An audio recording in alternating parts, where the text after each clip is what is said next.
Lots of advice, and I could probably tell you 10 different things that you ought to do to make less mistakes than I did. I'd say an important thing is to make sure that you have the right leadership in place, number one.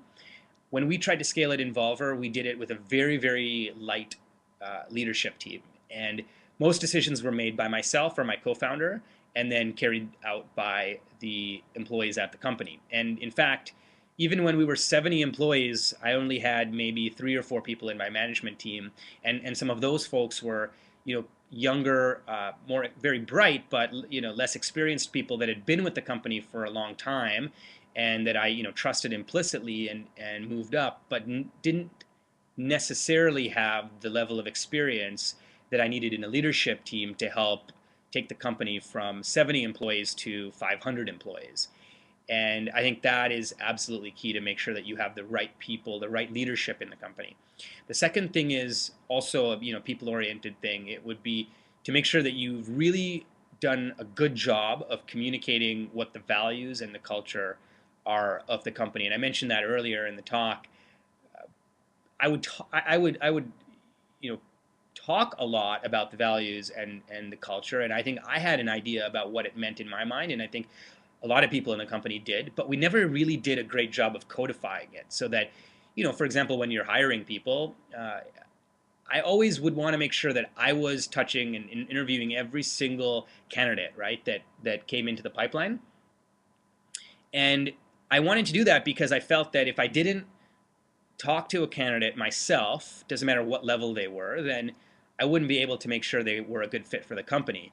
And that wasn't necessarily the right thing to do because I couldn't be everywhere at the same time. Had I done a good job of codifying the values and culture, then people could have easily, looked for that when they were interviewing and made a call themselves whether it was a good fit or not. So I think that would be something that I would do. Not necessarily an exercise you need to invest in when you're 10 employees, but something that I definitely would have done at 20, 30 employees at the latest.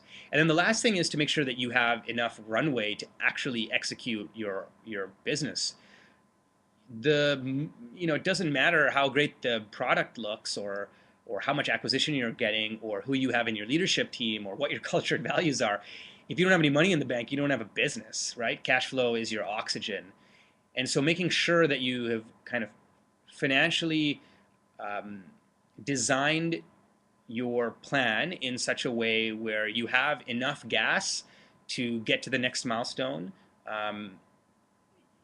that is the most important thing to worry about more than anything else. I mean, you cannot scale if you don't have cash. And so plan your pit stops very, very wisely, and always know that as an entrepreneur, we're optimistic and we'll always underestimate how long it's really going to take to hit the next milestone.